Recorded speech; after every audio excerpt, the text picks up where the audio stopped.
Hello friends, welcome back to मेरे चैनल। आज का हमारा टॉपिक है ब्रायोफाइट्स। तो हम देखने वाले इस वीडियो में ब्रायोफाइट्स के बारे में। मैं आपको इस वीडियो में ब्रायोफाइट्स से रिलेटेड जितनी भी जानकारी है सारी जानकारी बताऊंगी। बहुत ही इजी लैंग्वेज में बताऊंगी, बहुत ही आसान भाषा में बताऊंगी आपको।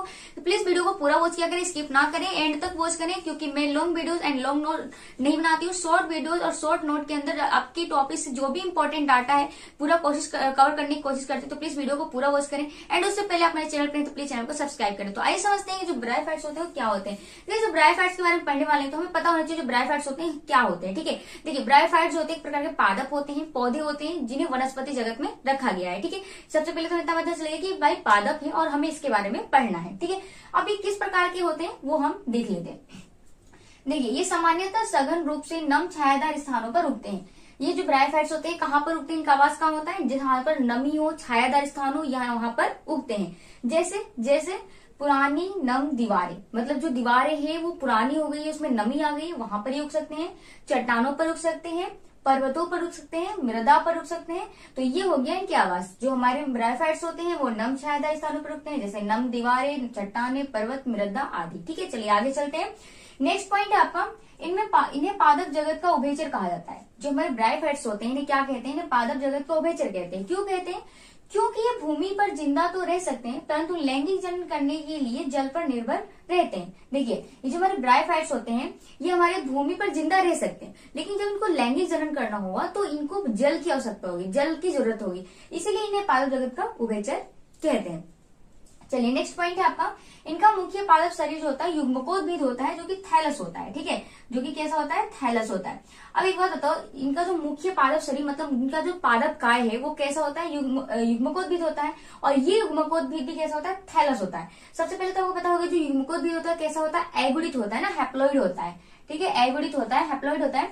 और ये युग्मकोद्भिद थैलस के आकार का होता है। अब कहेंगे थैलस क्या होता है, देखो थैलस का मतलब है कि एक ऐसा पादप शरीर जिसमें जड़, तना, पत्तियां में विभेदित ना हो, मतलब इनमें जड़, तना, पत्तियां नहीं पाई जाती हैं। इनमें ये जो इनका शरीर है जड़, तना, पत्तियों में नहीं बटा हुआ होता है, सिर्फ एक थैलस होता है। ठीक है, और इसी को हम क्या बोलते हैं, इनका जो मुख्य पादप शरीर जो है युग्मकोद्भिद वो कैसा होता है, थैलस होता है। इनमें जड़, तना, पत्तियां नहीं होती है। ठीक है, चलिए नेक्स्ट पॉइंट है, इनमें जड़ों के स्थान पर मूलाभास पाए जाते हैं। अब इनमें जड़, तना, पत्तियां तो पाई नहीं जा रही है, तो इनके पास जड़ नहीं पाई जा रही है, तो किस प्रकार से जुड़े रहेंगे धरती से, तो इनके पास जड़ों के स्थान पर मूलाभास होते हैं। ठीक है, ये मूलाभास से क्या होते हैं, धरती से जुड़े रहते हैं। ठीक है, तो ये हो गया। नेक्स्ट पॉइंट है आपका, इनमें जल एवं भोजन पदार्थों के लिए संवहन ऊतक नहीं पाया जाता।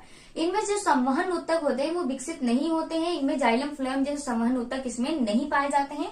ठीक है, अब इनमें संवहन ऊतक नहीं पाए जा रहे हैं। तो नेक्स्ट पॉइंट है कि जड़ों के अभाव में ये मूलाभास के अतिरिक्त नमी को सीधे भूमि व वायु से ग्रहण करने की क्षमता रखते हैं। देखिए, अब इनके पास जड़ें तो है नहीं। ठीक है, तो ये जो नमी है वो कैसे ऑब्जर्व करते होंगे धरती से।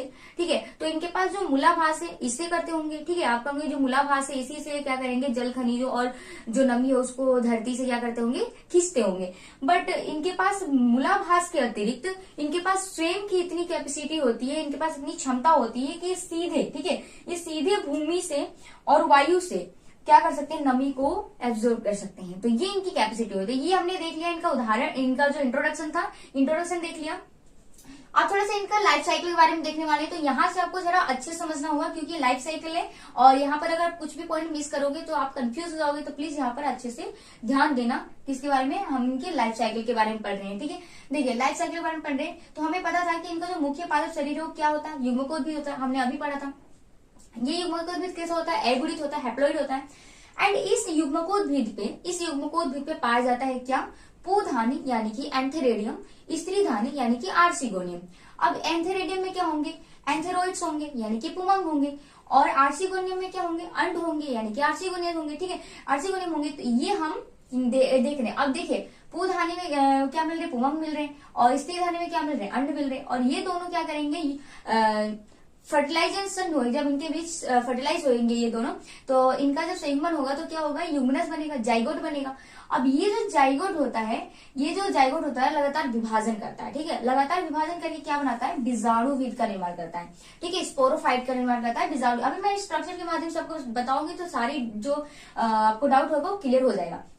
तो ये जो है जाइगोट है वो क्या करता है, लगातार विभाजन करता है और क्या बना लेता है, बीजाणुवीद बना लेता है। ये जो बीजाणुवीद होता है ये युग्मकोद्भिद से, मतलब इस पर, ये जो बीजाणु भेद है इस युग्मकोद्भिद पर निर्भर होता है, परजीवी होता है। क्यों?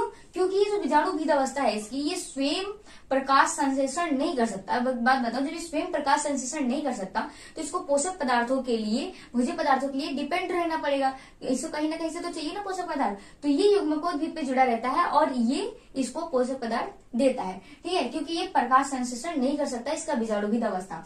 अब इस बीजाणु भेद में क्या पाए जाते हैं? बीजाणु मात्र कोशिकाएं पाई जाती है। कैसी? द्विगुणित बीजाणु मात्र कोशिकाएं पाई जाती है। किसमें? इस बीजाणु भेद में। ठीक है, अब ये जो द्विगुणित बीजाणु मात्र कोशिकाएं इस बीजाणु भेद में पाई जा रही है, तो क्या करेंगे? ये जो कोशिकाएं हैं ये लगातार विभाजन करेंगी और विभाजन करके अगुणित बीजाणु मात्र कोशिकाएं बना लेंगी। ठीक है, तो इसमें जो पाई जा रही थी वो क्या करें? लगातार एक करके अगुणित बीजाणु मात्र कोशिकाएं बन गई। अब ये कोशिकाएं जो है वो क्या करेंगी? डायरेक्ट एक नए युग्मकोद्भिद का निर्माण कर लेंगी। तो देखिए, अब हम स्ट्रक्चर के माध्यम से देख लेते हैं, आपको पूरा अच्छे से क्लियर हो जाएगा। देखो, ये जो है यहाँ पर क्या है? एक गैमेटोफाइट है, मतलब कि एक युग्मकोद्भिद है। ठीक है, ये मान लीजिए इसका मुख्य पादप शरीर है, ये हमारा मुख्य पादप शरीर क्या है? युग्मकोद्भिद है। अब ये युग्मकोद्भिद पे क्या पाया जा रहा है? देखो, आर्चिगोनियम पाई जा रही है, इस पे क्या पाया जा रहा है? आर्चिगोनियम। और क्या पाया जा रहा है? एंथेरेडियम पाया जा रहा है। ठीक है, आर्चिगोनियम यानी कि स्त्रीधानी और एंथेरेडियम यानी कि पुधानी पाई जा रही है। अब आर्चिगोनियम में क्या पाया जा रहा है? ये हमारा अंड पाया जा रहा है, दिख रहा है? एग। इसका स्ट्रक्चर कुछ फ्लास्क की तरह होता है इस प्रकार से, और इसके अंदर अंड होता है। ठीक है, अब ये एंथेरेडियम में क्या पाया जा रहा है? एंथेरोइड्स पाए जा रहे हैं, जो आप देख रहे हैं इस तरीके से जाते हुए आपको दिख रहे हैं, ये एंथेरोइड्स हैं। अब ये दोनों क्या करेंगे? मिलेंगे। ठीक है, भूमंग और अणु। इसमें क्या पाया जा रहा था? अंड पाया जा रहा था। किसमें? आर्चिगोनियम में। ये फ्लास्क के आकार का होता है। एंड ये हमारा एंथेरेडियम, इसमें क्या पाया? एंथेरोइड्स। ये जाएंगे। ठीक है, ये जो कण है कहाँ जाएंगे? इसमें जाएंगे। और यहाँ पर जाकर क्या करेंगे? ये जल के माध्यम से जाते हैं, ये बात भी आपको थोड़ा ध्यान रखना है। यहाँ क्या होगा? जल के माध्यम से ये जो परागकण है वो पहुंचते हैं कहाँ तक? यहाँ तक। ठीक है, कहाँ तक? स्त्रीधानी तक। और स्त्रीधानी में क्या मौजूद होता है? हमारा अंड मौजूद होता है। एंड इसको जाके ये करेंगे, निषेचित करेंगे, फर्टिलाइज करेंगे। और जैसे ही फर्टिलाइज हो जाएगा तो क्या हो जाएगा? जाइगोट बन जाएगा, युग्मनज बन जाएगा। अब ये युग्मनज क्या करेगा? लगातार विभाजन करेगा। विभाजन करके क्या बना रहा है? देखो आप यहाँ पर, gametophyte with sporophyte. Gametophyte with sporophyte का मेरा मतलब है, मैंने कहा था जो बीजाणुभिद होता है ये युग्मकोद्भिद पर निर्भर होता है। तो आप देख पा रहे हो कि ये जो अवस्था थी, ये वाली, ये क्या है? नीचे आपको जो दिख रही है ये हमारा गैमेटोफाइट है, और ये ऊपर की जो अवस्था इस तरीके से आपको दिख रही है ये हमारा स्पोरोफाइट है। ठीक है, ये बीजाणुभिद है हमारा, ये वाला। तो ये बीजाणुभिद जो है जुड़ा हुआ है किससे? हमारे युग्मकोद्भिद से। इसीलिए बोला कि ये परजीवी होता है, और ये इसलिए जुड़ा है क्योंकि ये स्वयं प्रकाश संश्लेषण नहीं कर सकता है। ये जो बीजाणुभिद अवस्था है इसमें तीन आते हैं। देखो, ऊपर जो होता है कैप्सूल होता है, एंड इस वाले पार्ट को हम सेटा बोलते हैं, और नीचे वाला जो होता है फुट होता है, जिसकी वजह से ये जुड़ा होता है किससे? युग्मकोद्भिद से। ठीक है, इस प्रकार से ये इस पर जुड़ा रहता है। अब ये जो हमारा बीजाणुभिद है इस पर पाया जा रहा है क्या? इसके अंदर होती है द्विगुणित बीजाणु मात्र कोशिकाएं। आप देख पा रहे हो, ये द्विगुणित बीजाणु मात्र कोशिकाएं क्या करेंगी? फिर विभाजन करेंगी और अगुणित बीजाणु मात्र कोशिकाएं, बहुत सारी अगुणित बीजाणु मात्र कोशिकाएं बन गई हैं। अब बहुत सारी अगुणित बीजाणु मात्र, ये ना अगुणित बीजाणु मात्र कोशिकाएं बन गई। अगुणित बीजाणु मात्र कोशिकाएं जब भर भर के इसके अंदर बन जाती है तो स्फुटित हो जाता है, फट जाता है। ठीक है, कौन? इसका कैप्सूल। और इसमें से जितने भी हमारे कण थे, जो हमारी बीजाणु मात्र कोशिकाएं थे, जो अगुणित थी, अगुणित जो बीजाणु मात्र कोशिकाएं थी वो निकल जाती है बाहर, और निकल के क्या कर लेती है? डायरेक्ट ये युग्मकोद्भिद का निर्माण कर देती हैं। तो ये था इसका लाइफ साइकिल। आई होप आपको समझ में आया होगा। एक बार मैं दोबारा से रिपीट कर देती हूँ। देखिए, हमारे ब्रायोफाइट्स एक प्रकार के पादप होते हैं। ये सामान्यतः कहाँ मिलते हैं? नम छायादार स्थानों पर मिलते हैं, जहां पर पुरानी दीवारें, चट्टाने, पर्वत ऐसी जगहों पर देखने को मिलते हैं। ऐसा आवास हो गया इनका। इन्हें पादप जगत का उभयचर कहते हैं, क्योंकि ये भूमि पर जिंदा रह सकते हैं, लेकिन लैंगिक जनन करने के लिए इनको जल की आवश्यकता होती है।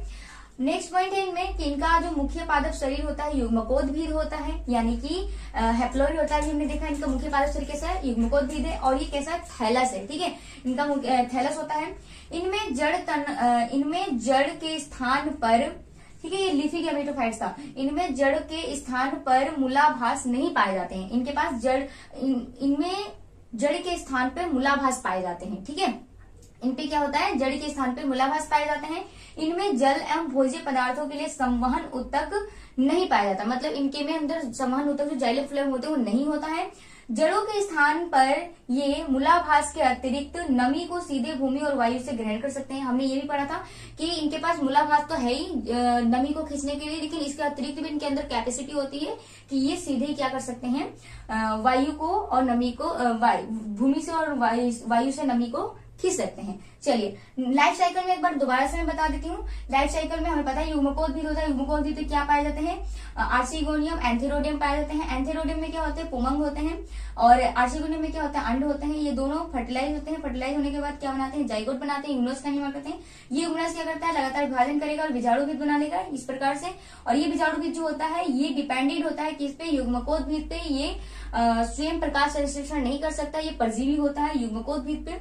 उसके बाद इसके अंदर बीजाणु मात्र कोशिकाएं होती हैं। ये बीजाणु मात्र कोशिकाएं द्विगुणित होती हैं, जो बाद में क्या करते हैं? विभाजन करके अगुणित बहुत सारी बीजाणु मात्र कोशिकाएं बना लेती हैं। ये अगुणित बीजाणु मात्र कोशिकाएं क्या करती हैं? बाहर निकलती हैं, बहुत सारी हो जाती है तो फट के निकल जाती हैं। और ये बीजाणु मात्र कोशिकाएं वापस से क्या बना देती है? एक नए युग्मकोद्भिद का निर्माण कर देती हैं। तो इस प्रकार से इसकी लाइफ साइकिल है। आई होप को समझ में आई होगी। वीडियो अच्छी लगी तो प्लीज वीडियो को एक लाइक करें एंड चैनल पर नहीं तो प्लीज चैनल को सब्सक्राइब करें। Thank you for watching.